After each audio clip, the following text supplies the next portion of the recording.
Day of the Tentacle Remastered is a remastered version of the classic 1993 adventure game developed by LucasArts, and this time it's developed by the guys at Double Fine Productions.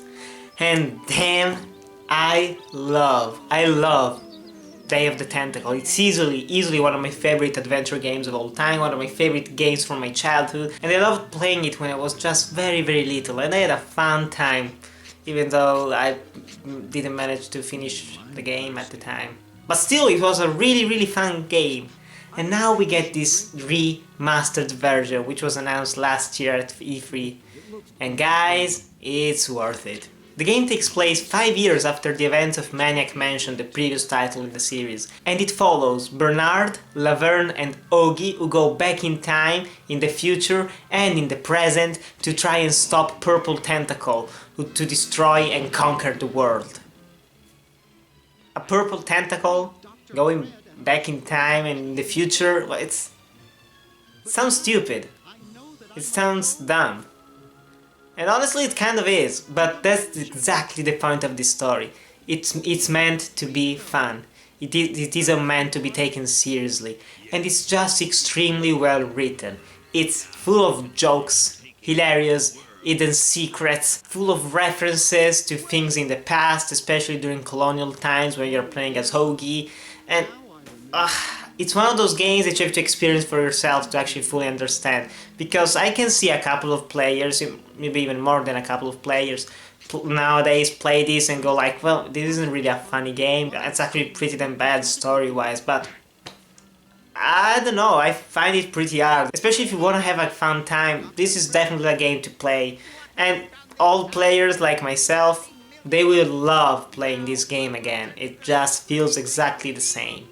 And also, we have the updated graphics, and they're basically just like in the Monkey Island remastered versions, which means that by pressing F1 you can also go back in time, go back with the old scam interface, or you can play with the new one, with the mouse wheel, with the control wheel that you can access every single time you click on an object.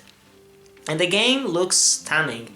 The art style is gorgeous. You just have to look at it.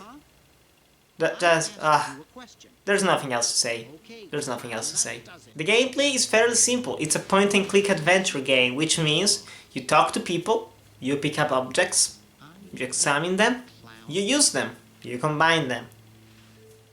That's the gameplay. The only real difference that actually makes this game different from other ones is that you are actually playing with 3 different characters, each one in a different time period, and you can actually change how things work in the game by doing different actions in the present and in the past. For example, if you're playing as Augie in colonial times, you can try to chop down a tree, and if you go back to the present, the tree has disappeared. Magic.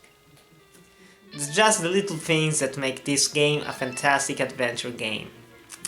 However, it's an old LucasArts adventure game, which means it's hard as F. It can be downright frustrating, and as a kid I didn't manage to finish this game. Nowadays I had to look at a walkthrough. I'm not gonna lie, some of the puzzles are really idiotic and unbelievably hard and dumb to figure out. It isn't really satisfying. It's more frustrating than challenging in that regard, and that's really bad for the pacing of the game, because you're just following a story, you're having fun, and then you get stuck. And you combine every single object with everything you can, and it's really not fun. But they've also added an int system, and you can actually see which objects you can interact with and which objects you can't interact with in the game, just like in the Monkey Island remake. So, that's that. Sound-wise, it's the same exact voice acting from the original, the same sound effects, however, they improved the music. Now it feels way better, it's a higher definition, and it's the classic soundtrack from Day of the Tentacle. It's fantastic, and how can't you love it? How can't you? So, want a cigar? Sure, lay one of those Havanan babies on me.